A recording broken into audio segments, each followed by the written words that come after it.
we're going to move on to our regular scheduled Q&A. Matt, what is happening on your mask? Yeah, I got it on a Facebook ad. I usually have put your mask over your nose and scrolling in the classroom. I just looked up and it was going like this. Super fun. That is really cool. All right, I'm going to throw it to Sid for a minute here. Terrific. Thank you very much, Mel. Well, we're a bit behind, so I'm not going to give this huge rambling soliloquy to start with. And we'll just jump in and say hi to everybody. Okay, so that was real quick. Yeah, it was real quick. Huh. All right, first up, we're going to talk to Lee, who, gosh, I can't remember the last time you were here, Lee. It's been quite a while. Yeah, it's been a long time. Good to see you again, Lee. Nice to see you, Sid.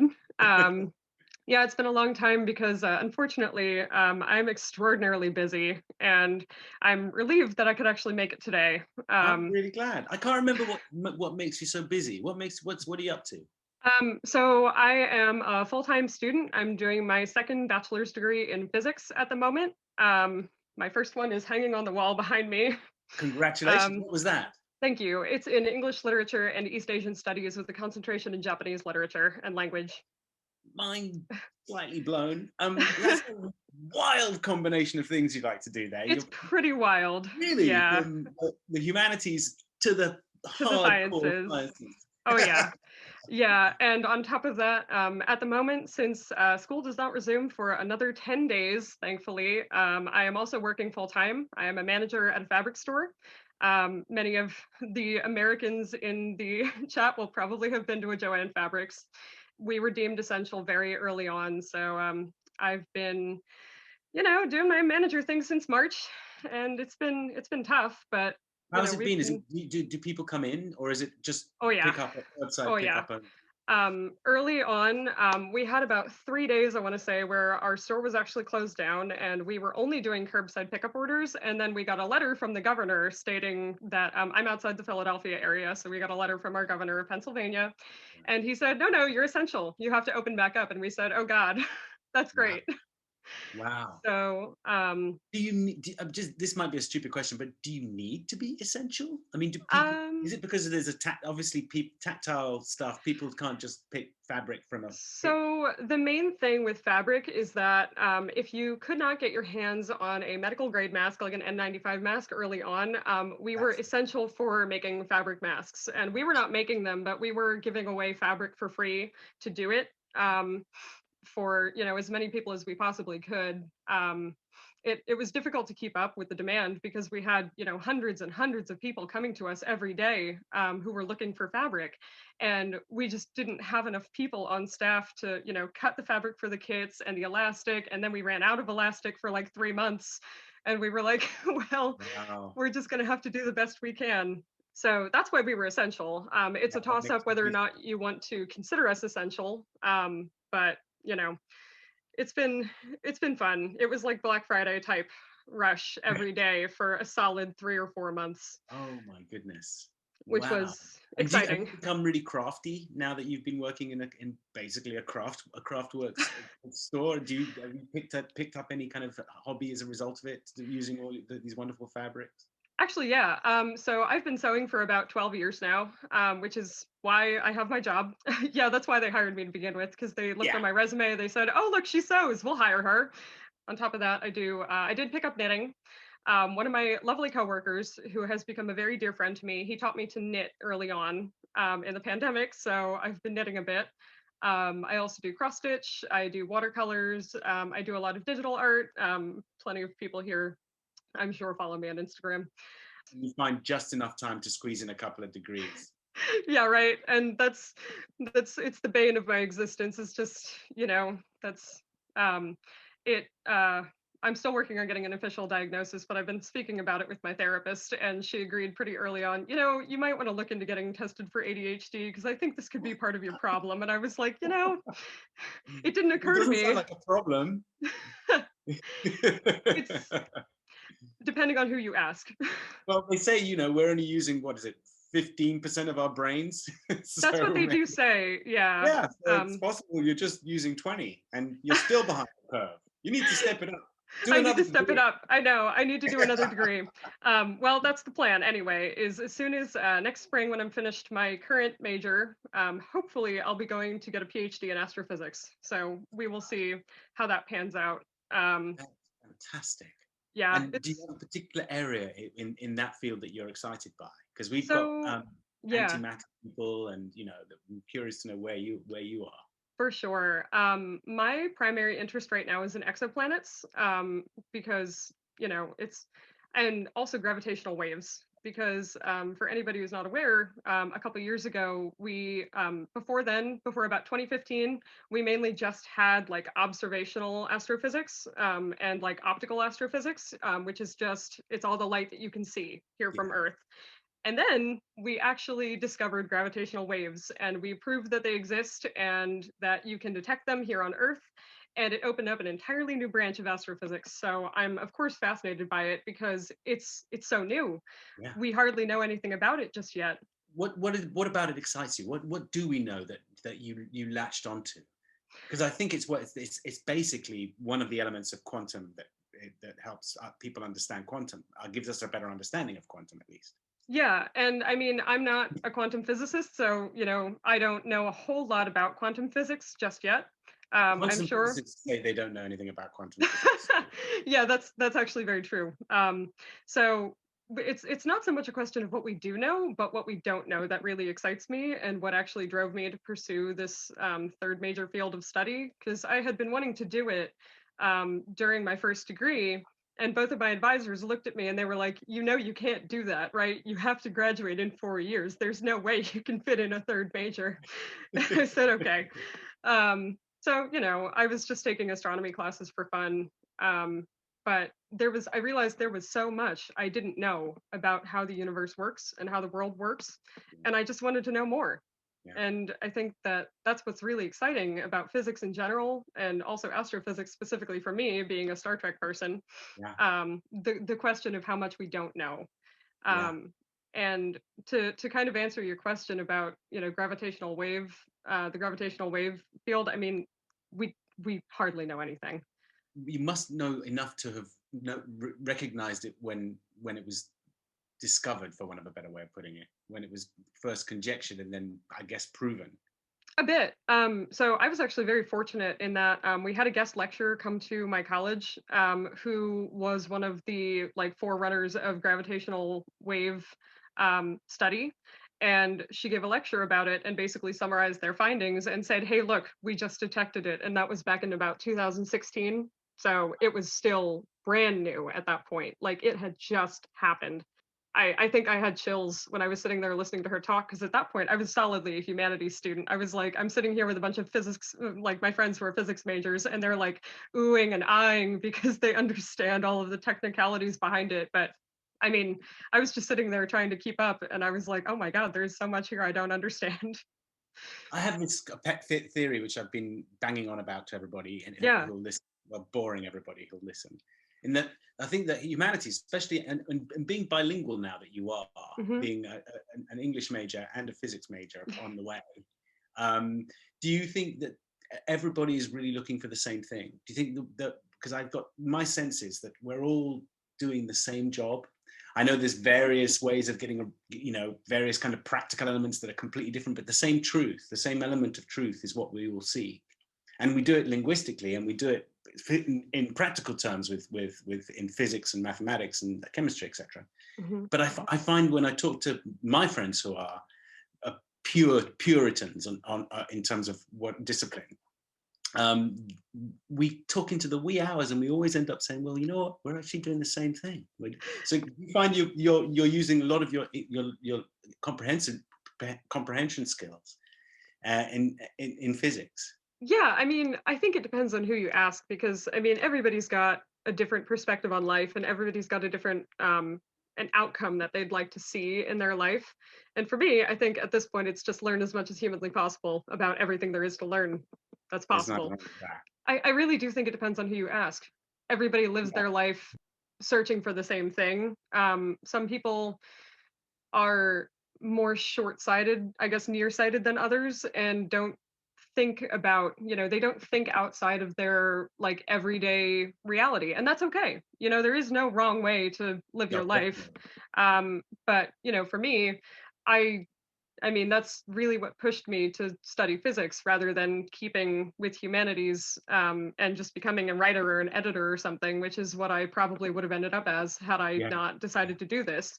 I felt that I couldn't do what I wanted to do in my life with a writing degree. What do you want to be? What, apart from astrophysicist, but is there something sort of more meta that you're because I know that there was a time when Einstein, for example, was sitting in his office looking out the window and started wondering about gravity, and that was an imaginative leap. That wasn't a scientific leap. It was the inspiration is nearly always imagination. I wonder if this could happen. I mean, there are a lot of things I'd like to see happen in my life. We kind of joke in the physics field, like there are two things that could happen to you. The third is like unattainable. You could become a rich, famous astrophysicist like Neil deGrasse Tyson, and that's the joke. He's the only one. Yeah. He's the only one.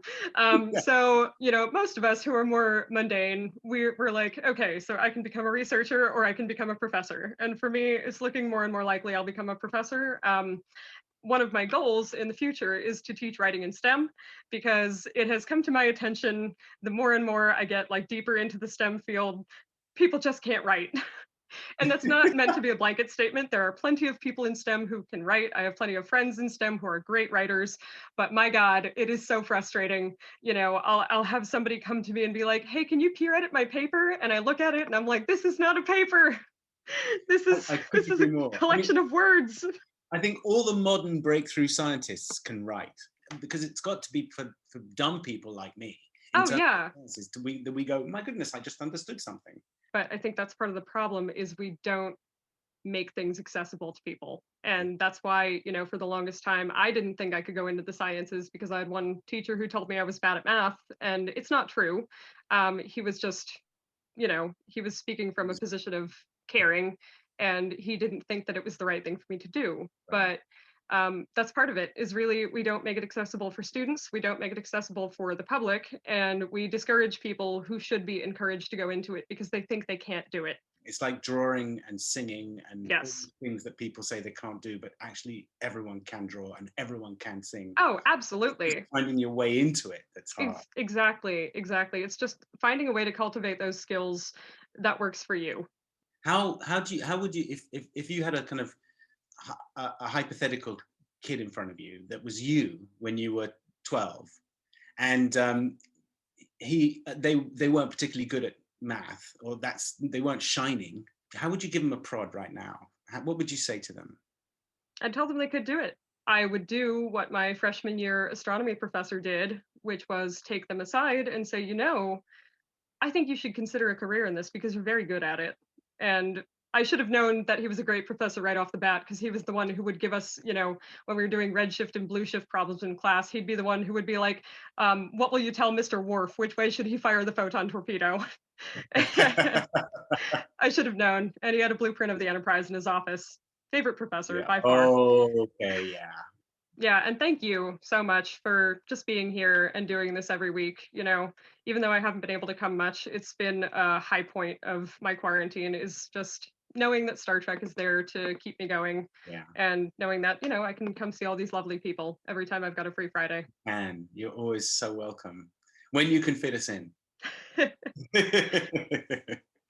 Thank you. Thanks, Lee. All right, we're going to go talk with Frankie. Ah! Hey, there you are. Oh, I have a friend with me. Oh, hi. That would be Loki. She's a rescue, and she is Loki. In the world. I love the name. She's amazing. Is it the god of mischief, Loki? Is it mischief? Yeah, she's a lady, but she is mischief. She is. She used to be quite bad, but she's pretty good now. She's doing the Oh, she's doing a thing. Hello, I know. Oh, all this attention, baby. So hello. I never get to do this because I'm usually working nights. I work as a carer with old people. I keep and show pet rats. I will bring out one of my That was my next friends. question. We're gonna have to come over and say hi. Fidget! Hey, baby boy, come here. Oh my goodness. This is the current daddy of Hi. our litters. Oh, His name is Fidget Brillo Pad because he feels like a Brillo pad. And you can literally just hold him. He is so chilled. He's so chilled. He relaxed. literally, you can just tickle his belly. Hello, little man. Hello. Oh. Yeah. So, like, oh no, he's such a chonk. I just saw someone in the chat. Just, he's such a chonk. Yes, he is a chonk. Mwah. I absolutely love them. I absolutely love them. And So yes, he's the daddy. He's the daddy. Yeah, we've got 2 stud bucks. I usually breed and show, and COVID has stopped any showing whatsoever. There's no showing going on. Tell me about a show for rodents. So let's find out a little bit about that. I'm assuming everyone's heard of Crufts. Yeah. Like the big dog shows. Well, it's similar to Crufts, but we're a lot more laid back. Apparently there's quite a few people. There's a lot of people in the UK who keep rats as pets and who are really into Star Trek. There is a rattery stud who is called. They've called themselves Stovacor. And so every time they win something, their rat has a prefix of Stovacor.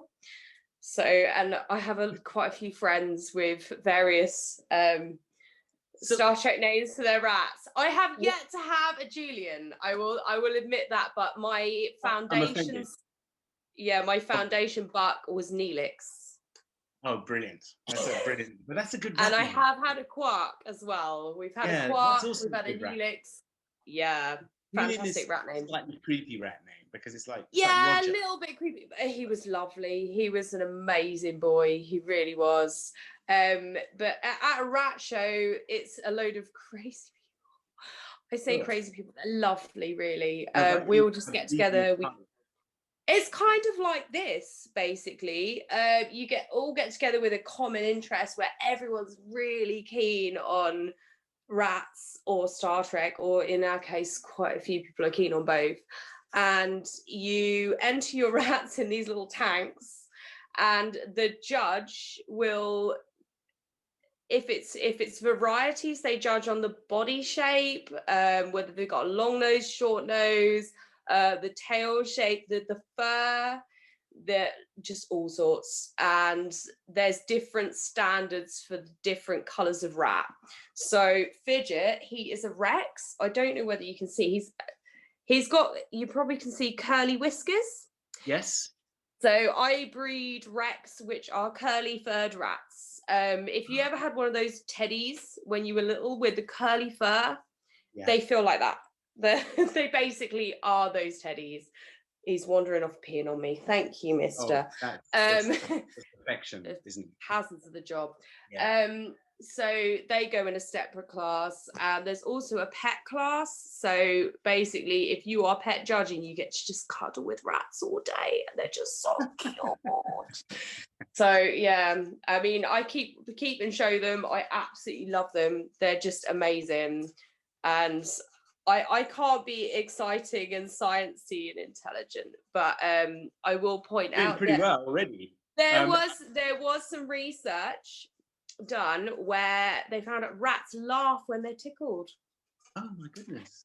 But if you tickle their belly like this, so you'll tickle their belly like this, and they will make ultrasonic squeaks similar to a bat, where they use echolocation. It's this very, very high frequency, and they make little laughing sounds. Yeah, I've been given one. I wore one. They are amazing. Rare bats in our roof in Sussex.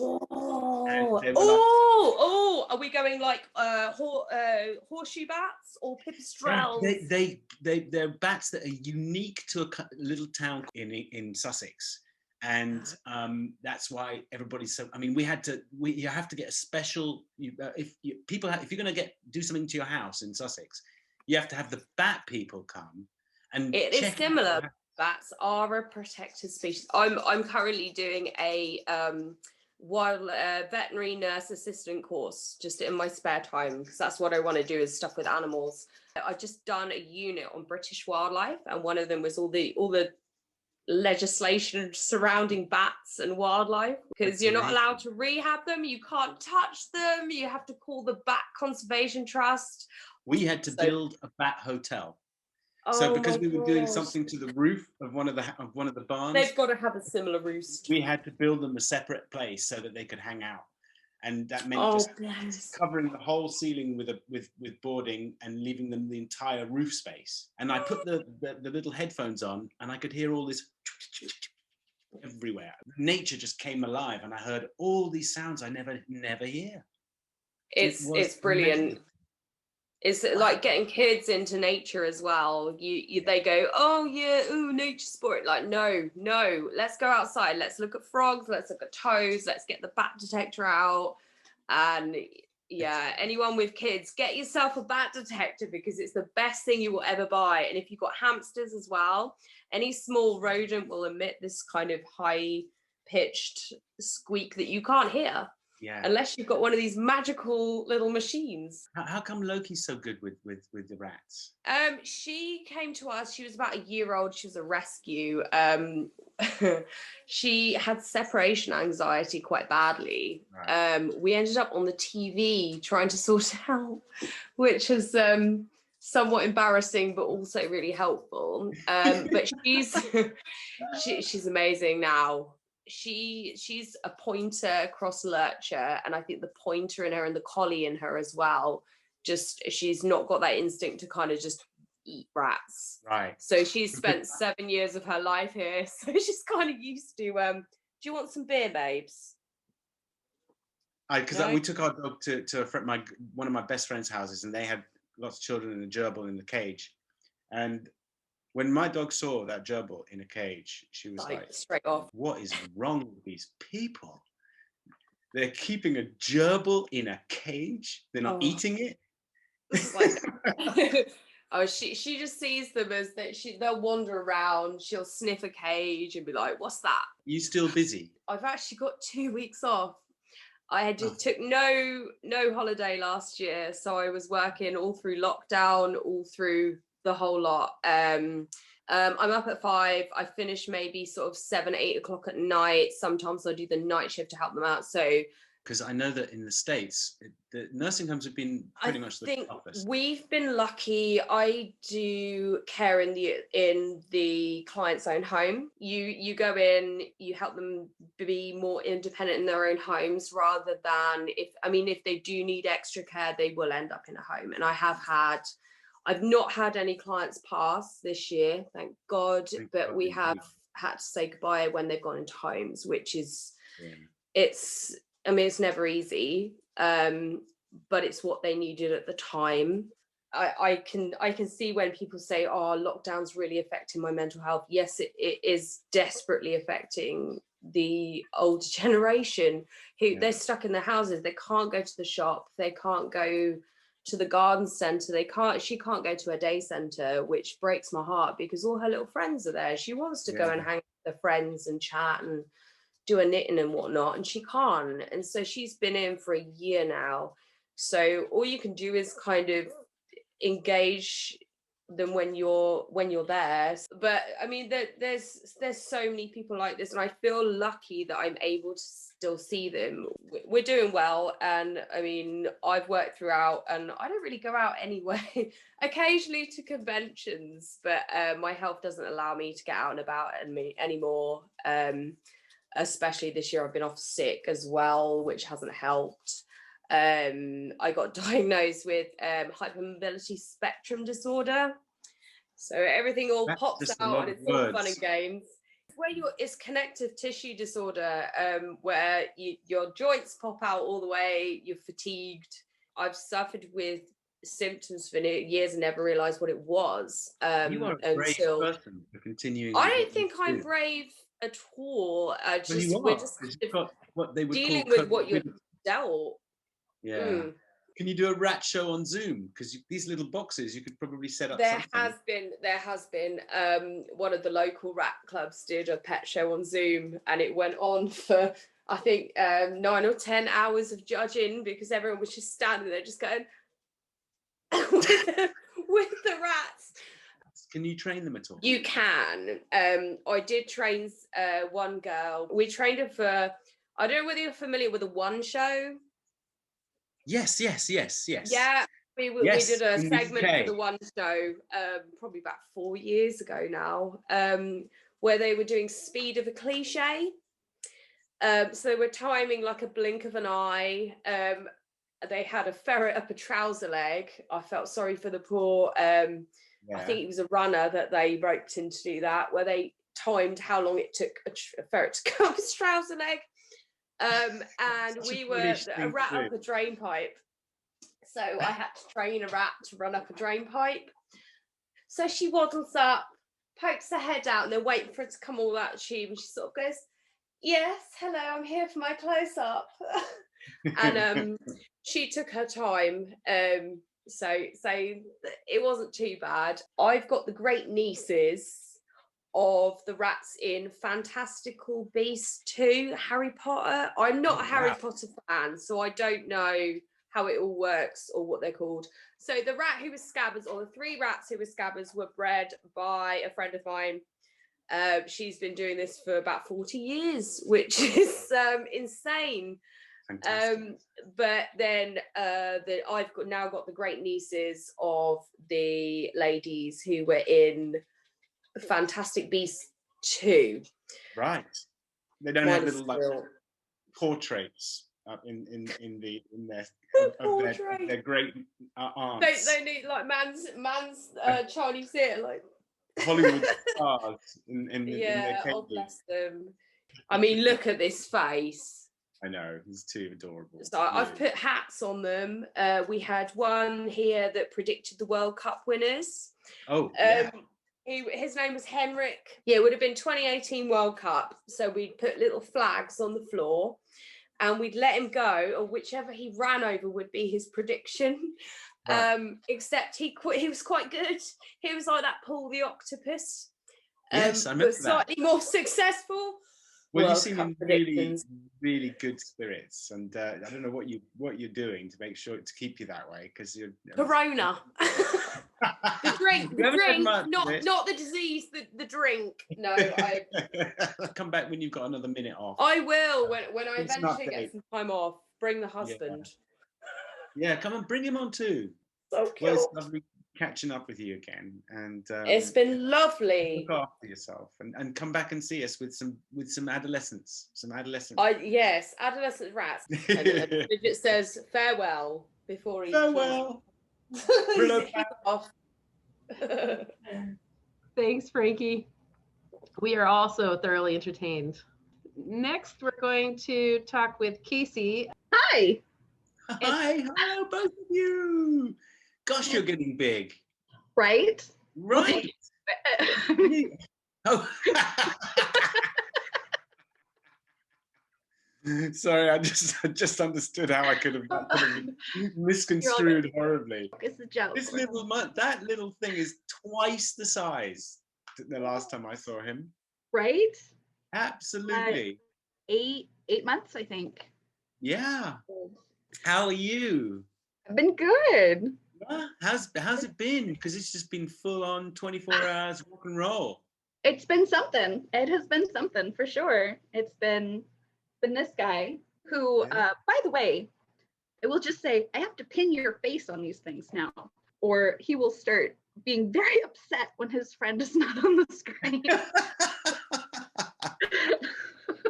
How has he been? Because we've been here for most of his life.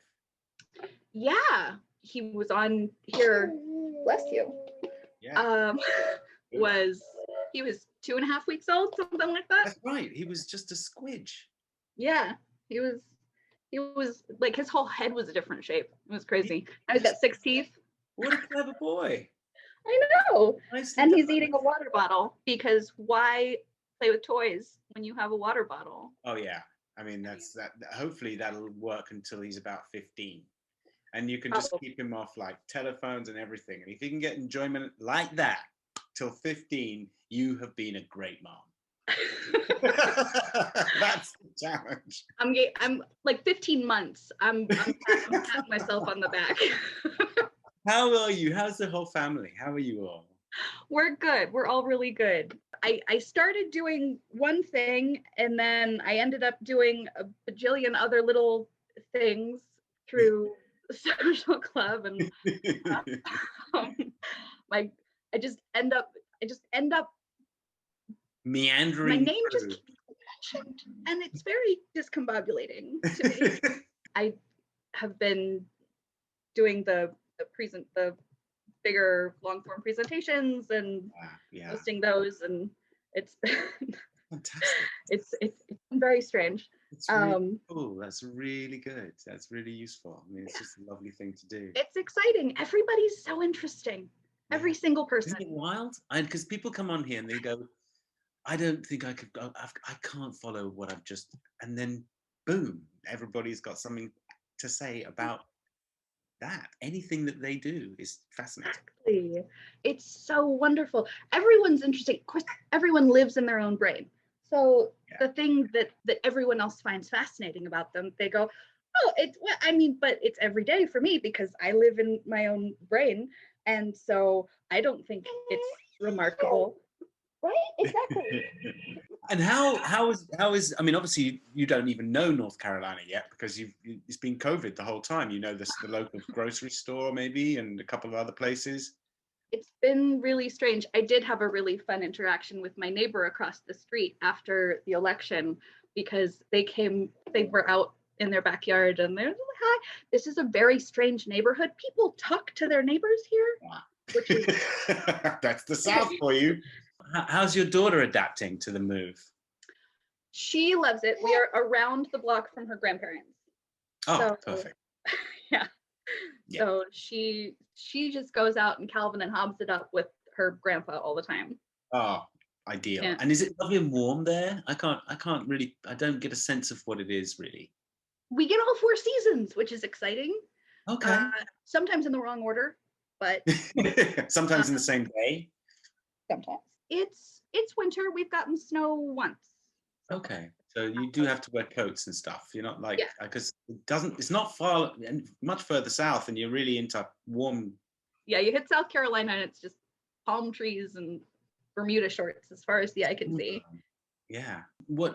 How is your partner? How's he doing? What's going on in his world? Oh, he's doing great. It's weird because the world is on fire. Yeah. Besides the whole world being on fire thing, it's actually not been that bad a year for him. Yeah. Things could be so much worse than, oh man, I'm unemployed and found a whole bunch of people I can be friends with on the internet. Goodness, he's employed and there is that. He's used to being stay-at-home parent and I am used to not. So that has been an adjustment. Has it changed the dynamic of your relationship? Because that must be fascinating. You know, to just completely swap roles like that. Both worked and then I worked. And this is the first time that I have not. And I am not a stay-at-home parent. Right. Like, I love my kids more than anything in the whole wide world. Goes without saying. But the like day-to-day minutia of, have you drunk water? Do you need to go to the bathroom? Please brush your teeth. Oh no, they're hungry. Yeah. Like, are they getting enough potassium? I need to schedule a doctor's appointment. Let's go outside and see the sun for the first time in 3 days. Like I'm not good at it. I'm not. I'll tell you something, nor was I.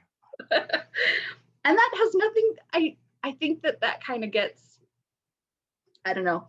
I get the side eye from other moms or from other parents. That's bull. That's bull. That's all. The perfect mom syndrome is one way, you know, women are sexist towards each other. I don't know what that is, but there's a competitive streak there which doesn't So belong. weird. It's weird, man. It's weird. Yeah, it's you can be a good parent and also not aspire to parenting. Not that you can't Sure. aspire to parenting, because No. that's amazing. Well, you just can't wait for them to get to 8 and then they can just babysit the rest of them. Oh, it's lovely. We're out of here. We'll see you next week. There's food in the fridge. We left the Costco card under the mat. It's the pop top can. You don't have to use the can opener. My goodness, parenting is way overrated in the wrong way. I mean, I think you can actually have a terrific life and be a perfectly good parent at the same time, and acknowledge the fact that it's really hard work and annoying sometimes. It's true. It's true. Yeah. It's the I can be frustrated at you and still love you kind of conversation. I have. That's a good basis. That's a really good basis. Oh, do you have something to contribute to this discussion? Oh yeah, I think that was just pure shock that I could say that to my son. Oh no, because it probably sounds a lot like something I tell his sister a lot, which is that you have to show me with your actions that what you're saying doesn't matter. Well, But I think that looks like a particularly happy young man right there. pretty fun. It's pretty Yeah. fun. Is he always pretty chilled? Is he a chilled kid?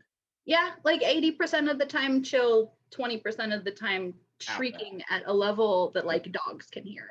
Yeah, absolutely. You broke one of the cardinal rules, because you're not supposed to move and have a baby. I mean, that's actually a thing. You know, people have written about that.